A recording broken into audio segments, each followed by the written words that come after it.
then but forbear your food a little while.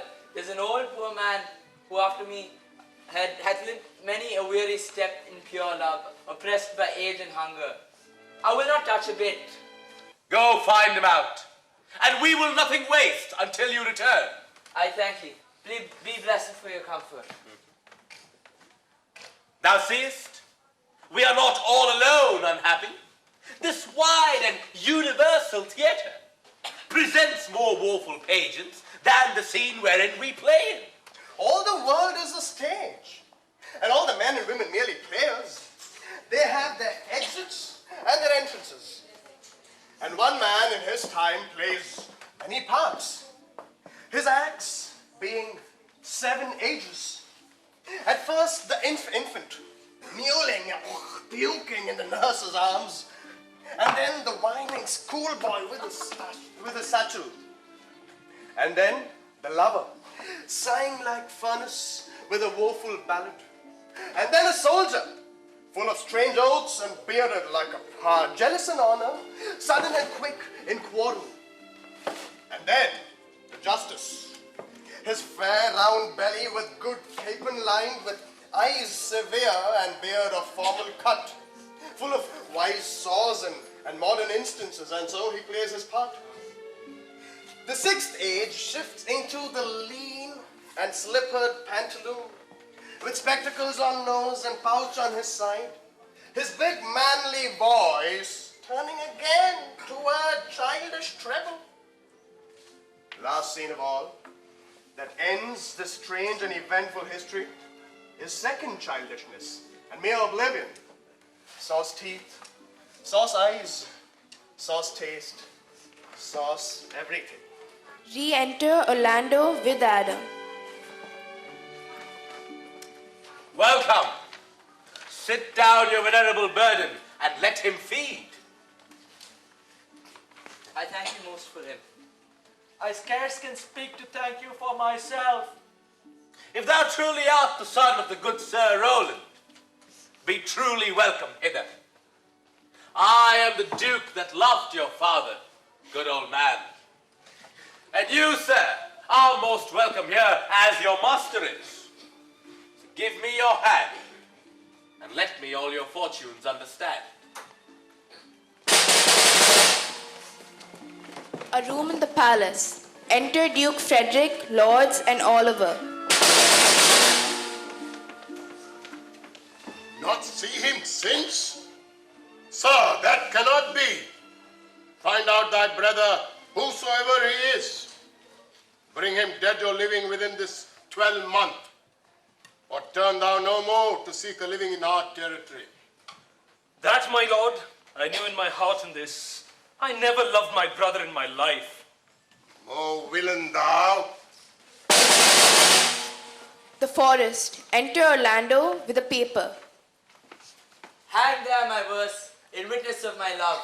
O Rosalind, these trees shall be my books, that everywhere in which this forest thy looks shall see thy virtue witnessed everywhere.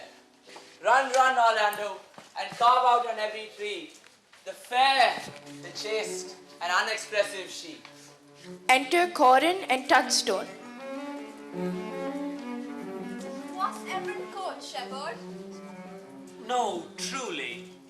Then thou art damned like an ill-roasted egg all on one side. For not being in court, your reason? Why? If thou never wast at court, thou never sawest good manners. If thou never sawest good manners, then thy manners must be wicked. And wickedness is sin. And sin is damnation, shepherd. You have too courtly a wit for me. I'll rest. Wilt thou rest, damned? God help thee, man. Sir, I'm a true laborer. I earn that I eat. I eat what I get. Envy no man's happiness. And the greatest of my pride is to see my ewes grace and my lambs suck. Here comes your master Ganymede, my new mistress's brother. From the east to the western inn, no jewel is like Rosalind. Her worth being mounted on the wind, through all the world there's Rosalind. I'll run you so, for a taste.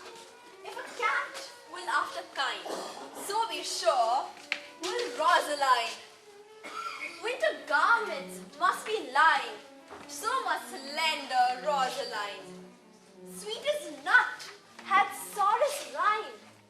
Such a nut is Rosaline. Peace, you dull fool, I found them on a tree. Truly the tree yields bad fruit. Peace, here comes my sister reading. Stand aside. Enter Celia with the writing. Why should this the desert be? For some people, no. Tongues will hang on every tree, or to every sentence end will I, Rosalinda, write. Oh, most gentle pulpiter, what tedious homily of love have you wearied your parishioners with? How now, back friends, shepherd, go off a little. Go with him, Sarah. Come, shepherd, let us make an honorable retreat. Didst thou hear these verses? Oh yes, I heard them all and more too. But didst thou hear without wondering how thy name should be hanged and carved among these trees? Is it a man? And a chain that you once wore about his neck. I prithee who? Oh Lord, Lord, is a hard matter for friends to meet. Nay, I prithee who? Tell me who it is. Oh, wonderful, wonderful, and most wonderful, wonderful. Good my complexion, I prithee tell me who it is quickly. It is young Orlando that tripped up the wrestler's heel and yours at an instant. Orlando? Orlando. Alas today, what shall I do with my doublet and hose? Did he ask for me? How parted he with thee? When shalt thou see him again? Answer me in one word. Doth he know that I am in the forest and in the man's apparel? Look he as freshly as he did the day he wrestled? I found him under a tree, like a dropped acorn. There lay he, stretched along. He was furnished like a hunter. Oh, ominous, he comes to kill my heart. Soft, comes he not here? Enter Orlando and Jacques. 'Tis he, slink by and note him. I thank you for your company, but good faith, I had as lief have been myself alone. And so had I. But yet, for fashion's sake, I thank you too for your society. Well, God be with you. Let's meet as little as we can. I pray you, mar no more trees with your writing. Love songs in their barks. Rosalind is your love's name? Yes, just. I do not like her name. There was no thought of pleasing you when she was christened. You have a nimble wit. The worst fault you have is to be in love. Tis a fault. I'm weary of you. By my troth, I was seeking for a fool when I found you. He's drowned in the brook. Look but in and you shall see him, There, I shall see mine own figure. which I take to either be a fool or a cipher. I'll tarry with you no longer. Farewell, Senor Love. I'm glad of your departure. Adieu, good Monsieur Melancholy. I will speak to him like a saucy lackey, and under that habit play the knave with him. I pray you, what is the clock? You should ask what time of day. There is no clock in the forest. Then there is no true lover in the forest, else sighing every minute and groaning every hour would detect the lazy foot of time as well as a clock. Where dwell you, pretty youth? With the shepherdess, my sister, here in the skirts of the forest. But your accent is something finer than one would purchase in so removed a dwelling. Indeed, an old religious uncle of mine taught me to speak, one that knew courtship too well, for there he fell in love. I've heard him made many lectures against it. Can you remember any of the principal evils that he laid to the charge of women? They were none principled. Everyone false seeming monstrous till his fellow fall came to match it. There was a man, once a forest, that carved Rosalind on their barks, and if I could meet that man, I would give him some good counsel. I am he that is so love shaken. I pray you tell me a remedy.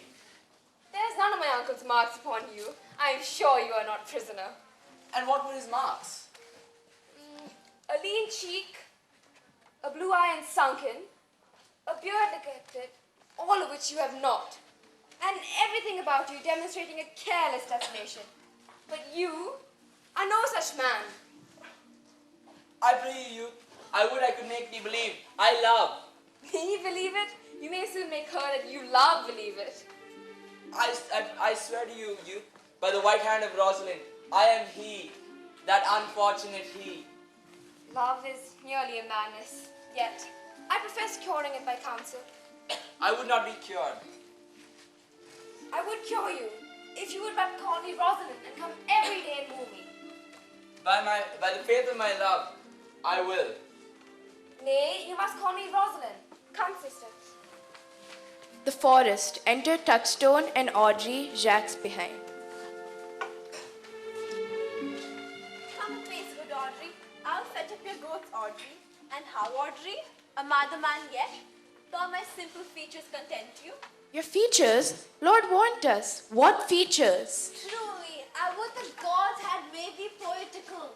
I do not know what poetical is. Is it honest in deed and word? No, truly, for the truest poetry is the most feigning. Do you wish then that the gods had made me poetical? No, truly, for honesty coupled to beauty is to have honey a sauce to sugar. A material fool.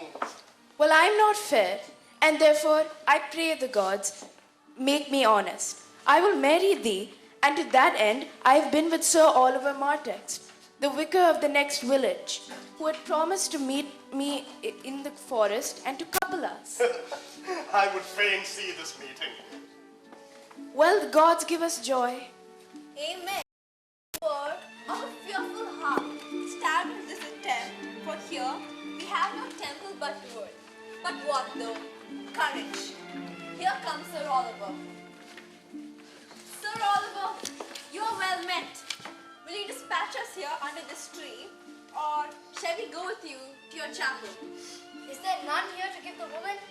I will not take her on a gift of any man. Truly she must be given, or the marriage is not lawful. Proceed, proceed, I'll give her. Good even, good master. I am very glad to see you. Will you be married, Motley? And will you, being a man of your breeding, be married under a bush like a beggar? Get you to church and have a good priest that can tell you what marriage is. I'm not in the mind, but I were better to be married of him than another, for he is not like to marry me well, and not being well married, it'll be a good excuse for me hereafter to leave my wife. Go thou with me and let me counsel thee. Come, sweet Audrey, we must be married or we must live in Audrey. Farewell, good Master Oliver.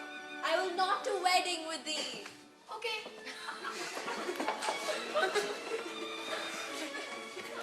The forest. Enter Rosalind and Celia. Never talk to me, I will weep. Tears do not become a man. But have I not cause to weep? As good cause as one would desire, therefore weep. His kissing is as full of sanctity as the holy bread. But why did he swear he would come this morning and comes not? Nay, certainly, there's no truth in him. Not true in love? You heard him swear downright he was. Was is not is. Besides, he attends you in the forest on the Duke, your father. I met the Duke yesterday, and he asked me what parentage I was. I told him I was good as he, so he laughed and let me go. Who comes here? Enter Corin. Mistress and master, you have oft inquired after the shepherd that complained of love. Well, and what of him? If you would see a pageant truly played between the pale complexion of true love and the red glow of scorn and proud disdain. Oh come, the sight of lovers feedeth those in love. Bring us to the sight, and you shall see I'll play a busy actor in their play. Another part of the forest. Enter Silvius and Phoebe. Sweet Phoebe, do not scorn me. Do not, Phoebe. I would not be thy executioner, for I would not injure thee. Now I do frown on thee with all my heart. Now mine eyes which I have darted at thee hurt thee not, nor I am sure there is no force in eyes that can do hurt. Oh dear Phoebe, if ever you must in some fresh sheath the power of fancy, then shall you know the wounds invisible that love's keen arrows make. But till that time come not thou near me. And why? You foolish shepherd, wherefore do you follow her? You are 1,000 times a proper man, then she a woman. 'Tis not her glass, but you that flatters her. But mistress, know yourself. Down on your knees, and thank heaven for a good man's love. Love him. Take his offer. He worships thee. So will you, shepherd. Fare you well. Sweet youth, I had rather hear you chide than this man woo. He's fallen in love with your foulness, and she'll fall in love with my anger. Why look you so upon me? For no ill will I bear you. I pray you, do not fall in love with me, for I am falser than vows made in wine. Besides, I like you not. Dear shepherd, who ever loved that loved not at first sight? Sweet Phoebe, pity me. Why, I'm sorry for thee, gentle Sylvius. Knowst thou the youth that spoke to me a while? Not very well, but I have met him off, and he had bought the cottage that old Carlet once was master of. It is a pretty youth. Not very pretty, but sure he's proud, and yet his pride becomes him. The best thing in him is his complexion. But I love him not, nor I hate him not. I'll write to him a very taunting letter, and thou shalt bear it. Will thou, Sylvius? Phoebe, with all my heart. I'll write it straight. The matter's in my head and in my heart. Go with me. Father, but it is a melancholy of mine own, compounded of many simples, a most humorous sadness. But traveler, by my faith, you have great reason to be sad. I fear you have sold your own lands to see other men's. Yes, I have gained my experience. Enter Orlando. Good day and happiness, my dear Rosalind. Nay then, God be with you. And you, talk and blank. Let us speak first, and when you are gravel for lack of matter, you may take occasion to kiss. And how if the kiss be denied? And there begins new matter. But come, now I will be a Rosalind, in a more coming on disposition. Ask me what you will, and I will grant it. Then love me, Rosalind. Fridays, Saturdays, and all. And wilt thou have me? Yes, faith will I. And 20 such. What sayest thou? Are you not good? I hope so. Why then can one ask for too much of a good thing? Come, sister, you will marry us. Orlando, give me your hand. What do you say, sister? I pray you, marry us. I cannot say the words. You must say, will you, Orlando? Go to. Will you, Orlando, have to wife Miss Rosalind? I will. I take thee, Rosalind, for wife. I do take thee, Orlando, for my husband. For these 2 hours, Rosalind, I will leave thee. I must attend the Duke at dinner. But by 2 o'clock, I will be with thee again. 2 o'clock is your hour? Yes, my Rosalind. So adieu. You have simply misused your sex. Oh, Cuz, my pretty little Cuz. Didst thou know how fast and deep I am in love? I'll tell thee, Eliana, I cannot be out of the sight of Orlando. I'll go find a tree and silently come. And I'll sleep. The forest. Enter Jacques and Lords. Which is he that killed the deer? Sir, it is I. Let's present him to the Duke like a Roman conqueror. And it would do well to set the deer's horns upon his head for a branch of victory. The forest. Enter Rosalind and Celia. How say you now? Is it not past 2 o'clock?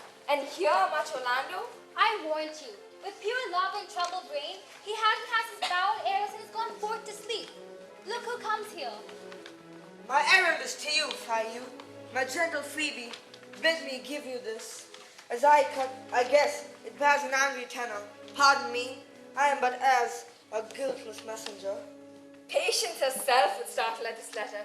She says, I am not fair, that I lack manners. She calls me proud, and that she could not love me. Why writes she so to me?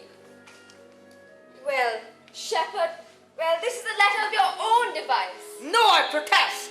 I know not the contents. Phoebe did write it.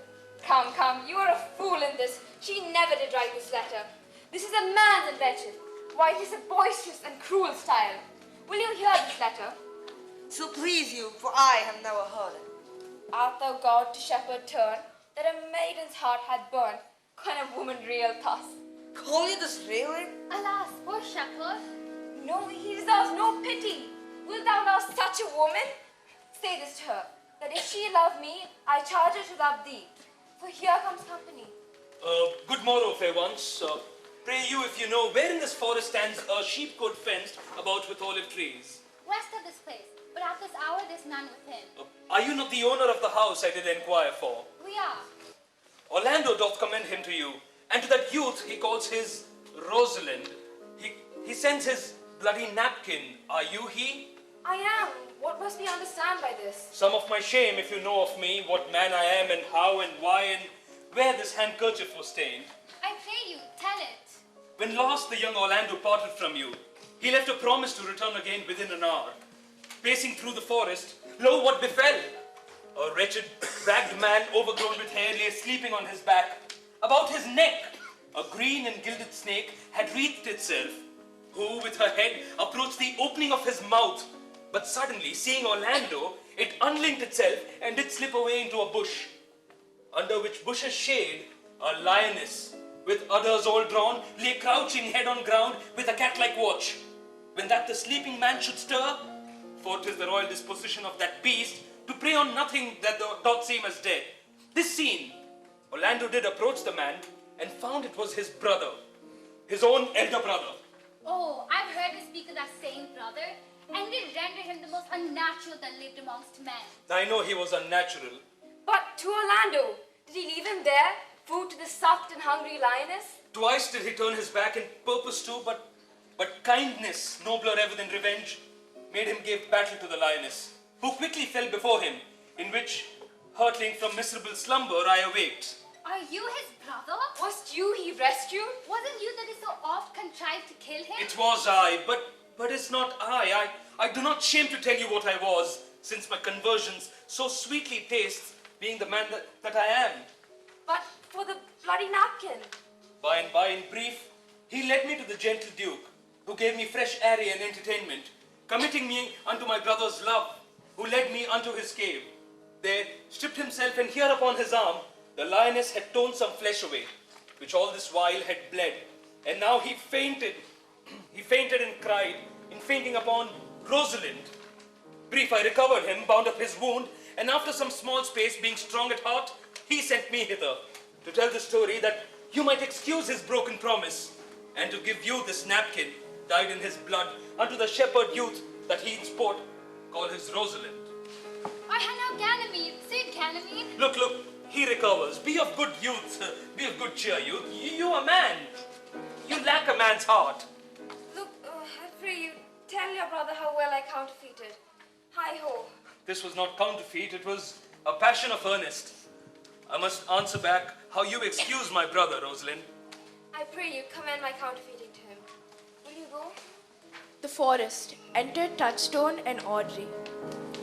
We shall find a time, Audrey. Patience, gentle Audrey. Faith, the priest was good enough, for all the old gentlemen say. A most wicked Sir Oliver, Audrey. But Audrey, there's a youth here in the forest that lays claim to you. Aye, I know who it is. He had no interest in me in the world. Here comes the man you mean. It is meat and drink to me to see a cloud. Good even, Audrey. God ye good even, William. And good even to you too, sir. Good even, gentle friend. How old are you? 25, sir. A ripe age. Is thy name William? William, sir. A fair name.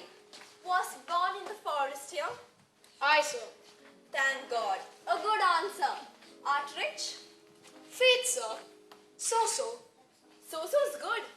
Very good. Very excellent good. And yet, it is but so-so. Art thou wise? Aye, sir. I have a pretty wit. Why, thou sayest well.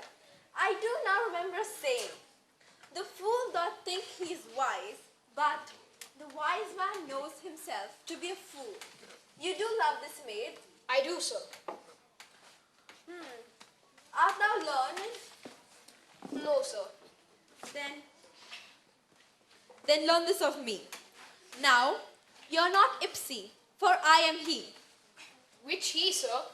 He, sir, that was marry this woman. Therefore, you clown, abandon, which in vulgar leave. Do good, William. God rest you merry, sir. Enter Corin. Our master and mistress seeks you. Come away, away. Trip, Audrey, trip. I attend, I attend.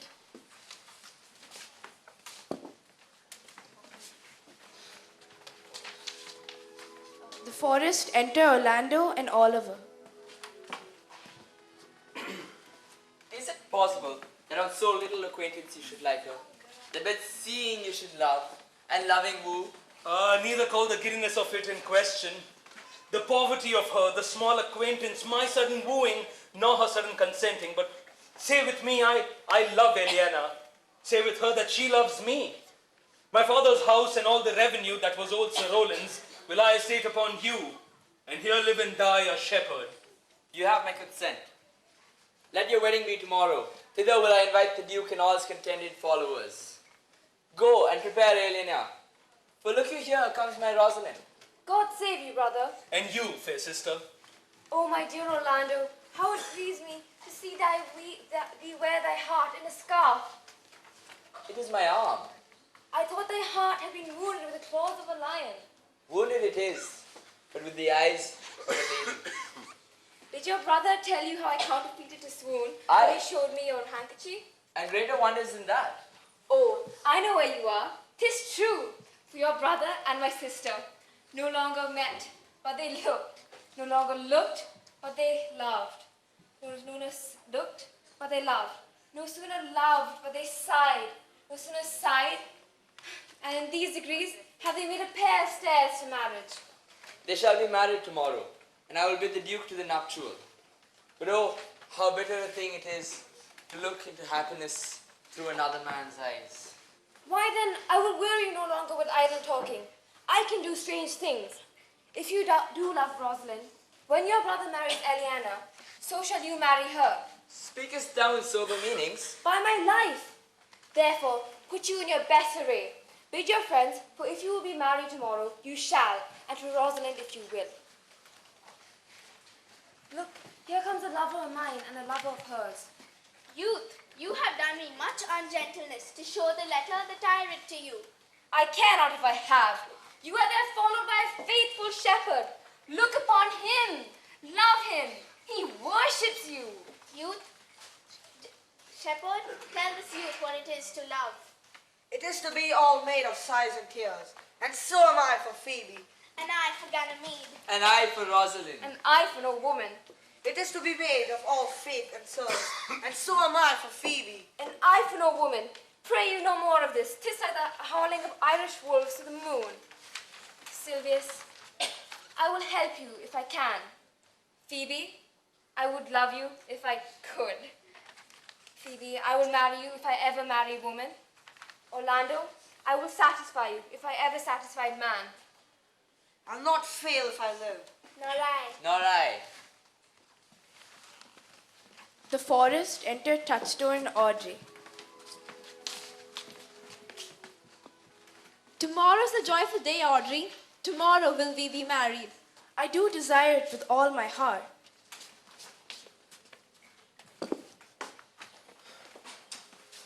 The forest enter Duke Senior, Amiens, Jacques, Orlando, Oliver, and Celia. Dost thou believe, Orlando, that the boy can do all this that he hath promised? I sometimes do believe, I sometimes do not. Patience! Once more. You say if I bring your Rosalind, you will bestow on Orlando here. That would I, had I kingdoms to give with her. And you say you will have her when I bring her. That would I, were I of all kingdoms king.